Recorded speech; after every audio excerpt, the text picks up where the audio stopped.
Becoming my sister's guardian destroyed my life, and almost destroyed her too. And look, I know that sounds dramatic, like something you'd hear at 2 a.m. on a random story channel. But it's the truth. And if you stick with me, I'll tell you exactly how everything fell apart, and how close I came to losing the only family I had left. I was 24 the night everything changed.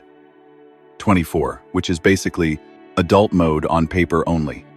I still felt like a kid pretending to know what I was doing. But life doesn't wait for you to catch up.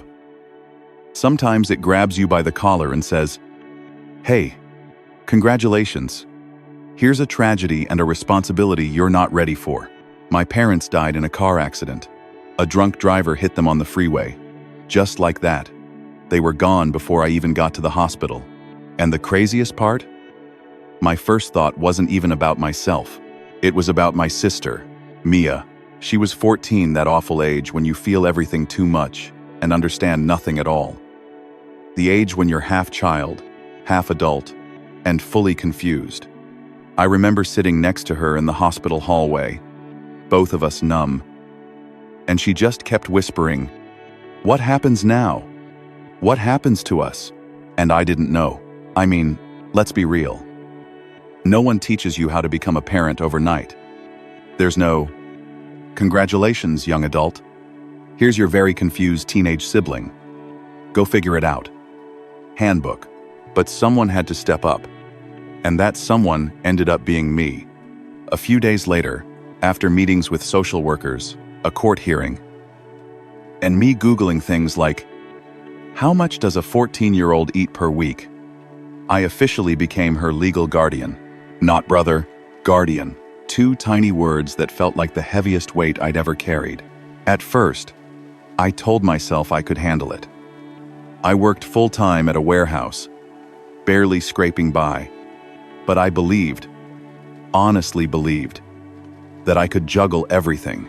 School meetings, meals, rent, my job, and dealing with my own grief. I thought I could power through. Like in those motivational videos everyone watches but never applies. Yeah, I was an idiot.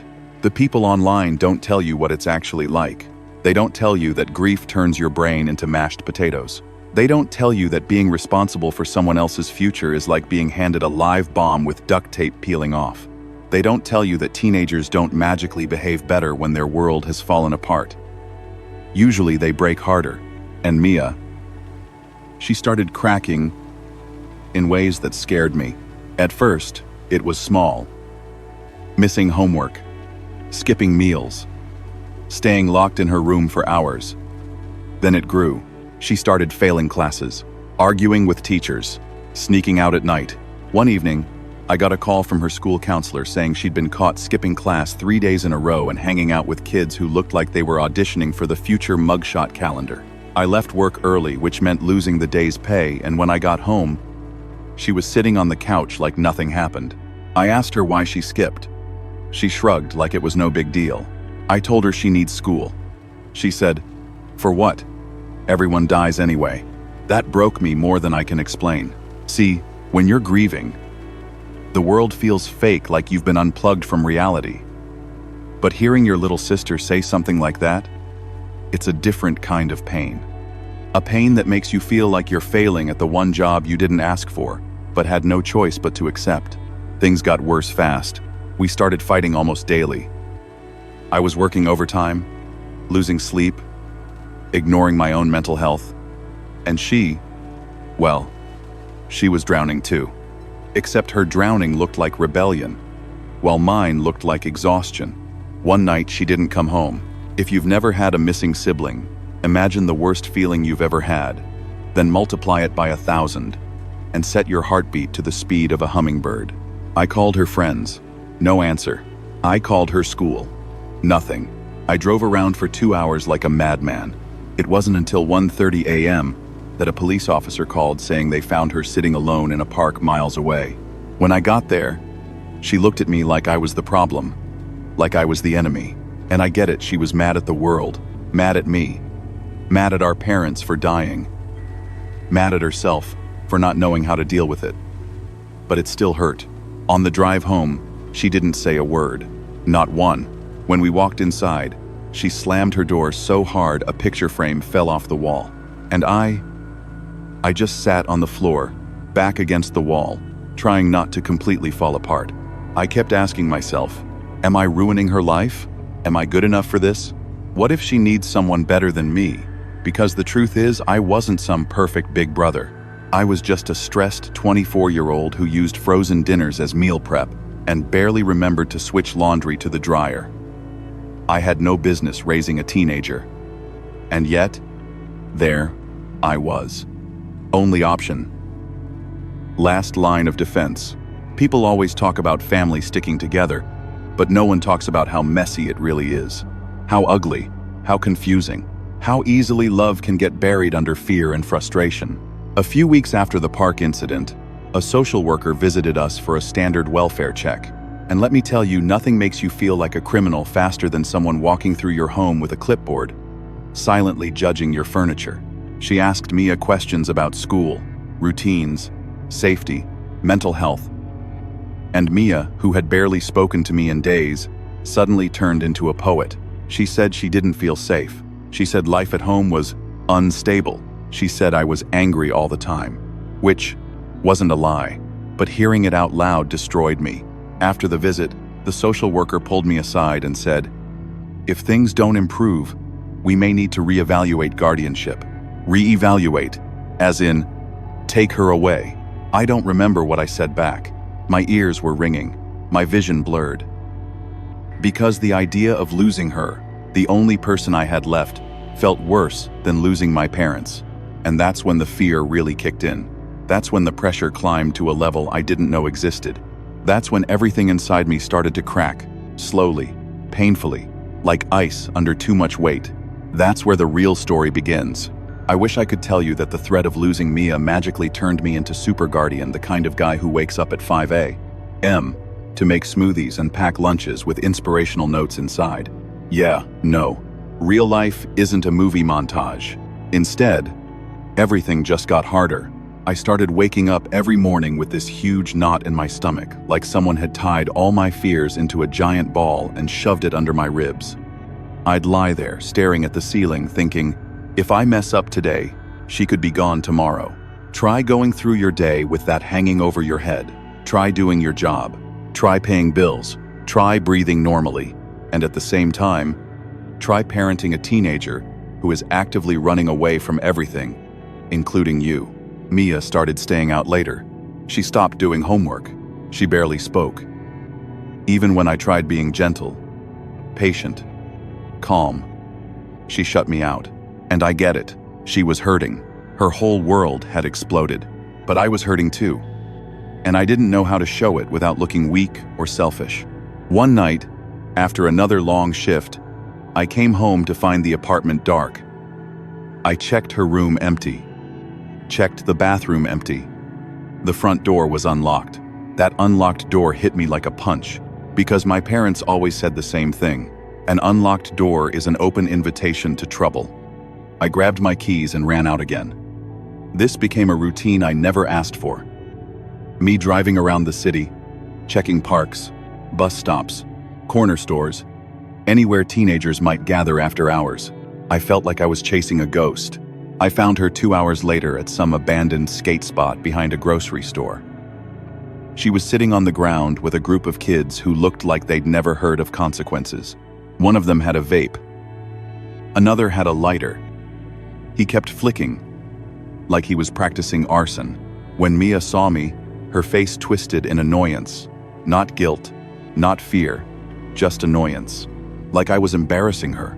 I pulled her aside and said, "You can't keep doing this. You can't disappear."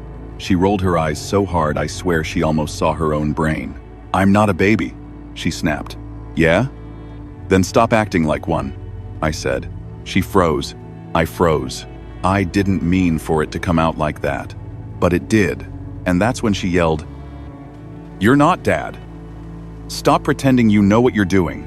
That one knocked the air out of me. Because the truth was, she was right. I didn't know what I was doing. Not even close. I drove us home in silence again. But this time the silence was worse. Heavier. like grief sitting in the backseat buckled up between us. The next morning, she refused to get up for school. I had to choose between missing work, losing more money, or dragging her out of bed. Neither option was great. I ended up choosing work because we needed rent more than we needed another argument. But when I got home, there was a letter taped to the door. A school attendance warning.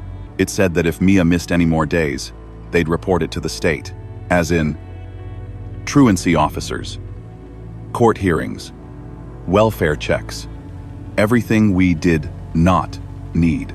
My hands were shaking so badly I could barely unlock the door.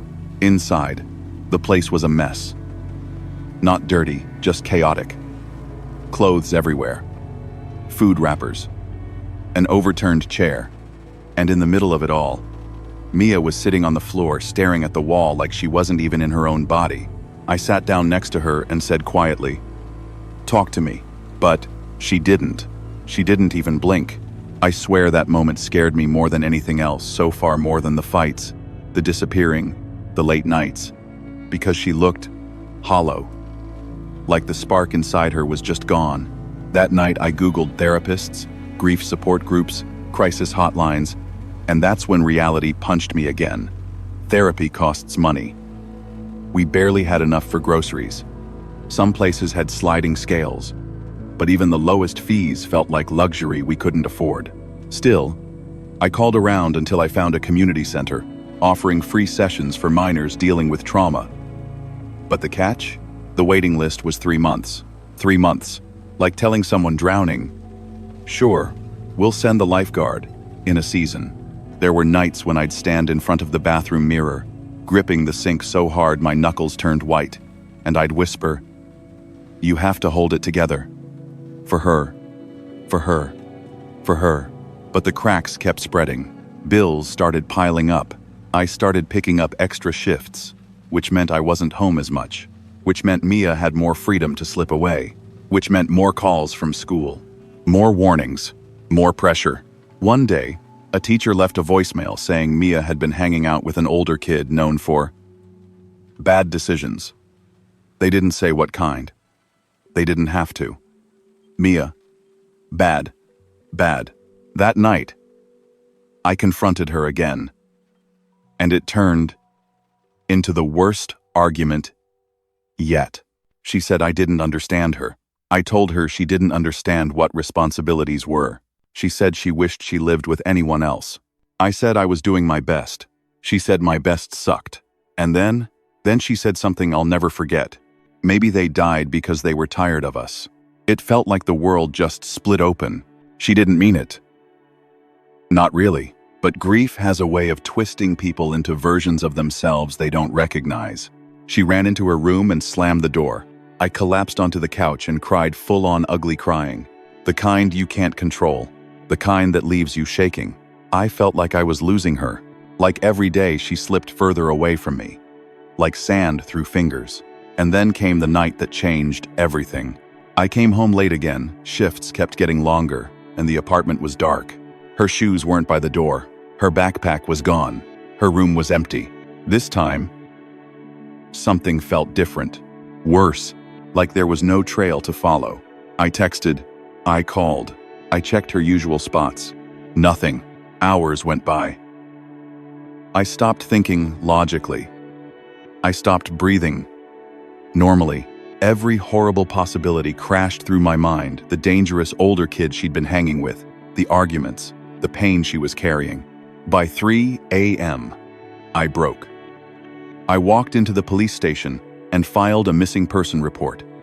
Saying those words out loud, "My sister is missing," felt like admitting I had failed at the one job I had. When I got home, the silence in the apartment felt like a grave. I sat on the floor again, back against the same wall as before, and I whispered. And that's when my phone buzzed. Unknown number. One text. From Mia. But what she wrote, what she told me, that's where everything changed forever. The text said, "I'm at the old house." That was it. No punctuation, no explanation. But those 4 words knocked my heart straight out of my chest. The old house, our childhood home, had been empty since the accident. The bank kept it locked up while dealing with the legal stuff. No one was supposed to be there. I didn't even put on shoes. I just grabbed my keys and drove barefoot through the city like a madman. I barely remember stoplights. I barely remember streets. My mind was white noise and fear. By the time I pulled up, the place looked even smaller than I remembered. The lawn overgrown, the windows dusty, the porch light dead, and there she was sitting on the curb, hoodie pulled over her head, hugging her knees. I sat beside her. Not too close, not too far. She didn't look at me when she said, "I thought if I came here, I'd feel them." My chest tightened. She sounded tired. Not just physically tired, soul tired. She continued, "I didn't have some magical older brother speech prepared. I didn't have the perfect answer. All I had was honesty. So I said, 'It feels empty for me too.'" She finally looked at me. Her eyes were red like she'd run out of tears hours ago. And then she asked, "Why do you even try?" "I make everything worse." I took a breath, the kind that shakes on the way in, and said, "Because you're all I have left. And I know I'm not doing everything right, but I'm trying. I'm trying because losing you would be the end of me." Her face broke, and she leaned into me like she used to when she was a kid, when monsters were only in closets, not in memories. We sat there quietly for a long time. The house behind us felt like a ghost. But for the first time in months, I felt like the two of us were on the same side again. Eventually, she whispered, "I think I need help." That sentence, that was our turning point. Not a perfect one, not a cure, but a beginning. I stayed home from work the next day. We called the community center again. I explained everything. The fights, the running away, the fear, the grief. I didn't hide anything. I told the truth the way people tell the truth when they're out of options. The woman on the phone must have heard something in my voice because she said she could get Mia in within a week. Not 3 months, 1 week. I almost cried again. But this time, from relief. The first session was awkward. Mia barely talked. She said 3 words, "I don't know." But the second session was better, and the third session was even better than that. Slowly, painfully slowly, she started reconnecting with the world. Not magically fixing things, not becoming a straight-A student, not suddenly loving waking up early for school, but she started showing signs of being alive again. She stopped disappearing at night. She stopped skipping classes. She ate real meals. She laughed once. Just once. But it was real. And I started healing too. I didn't realize how badly I needed help until her therapist recommended a support group for young caregivers. I went once just to check it out, and I ended up talking more than anyone else there. Turns out I'd been holding my breath for months. Money was still tight, insanely tight, but I found a side hustle delivering groceries. Exhausting, but it helped. I learned how to cook actual meals instead of living off pasta and frozen pizza. I learned how to have hard conversations without yelling. I learned that being a guardian isn't about being perfect. It's about showing up, even when you feel like collapsing.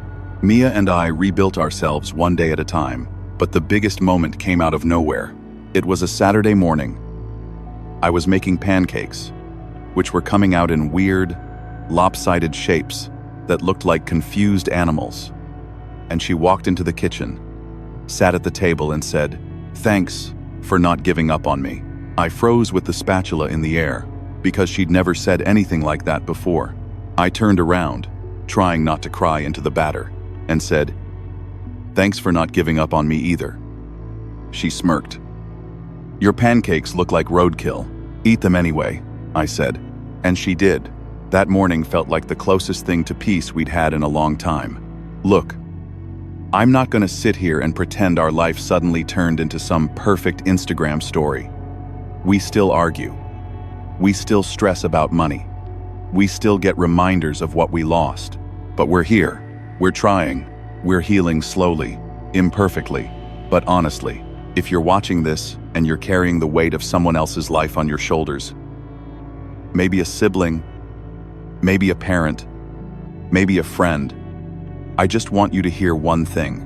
You're allowed to struggle. You're allowed to break down. You're allowed to be scared out of your mind. But don't stop showing up. Don't stop trying. Sometimes trying is the most powerful thing you can do. Because if I had walked away, if I had given up that night she ran off, I might not have a sister today. Not really. And she might not have me. And if you're the one who's hurting, if you feel lost like Mia did, please know this. Someone out there wants you to stay. Someone out there needs you more than you think. We're still figuring life out together. We're not perfect, but we're together. And honestly, sometimes that's enough. So, yeah, that's the story of how I became a guardian at 24. Almost lost everything, and somehow managed to hold on anyway.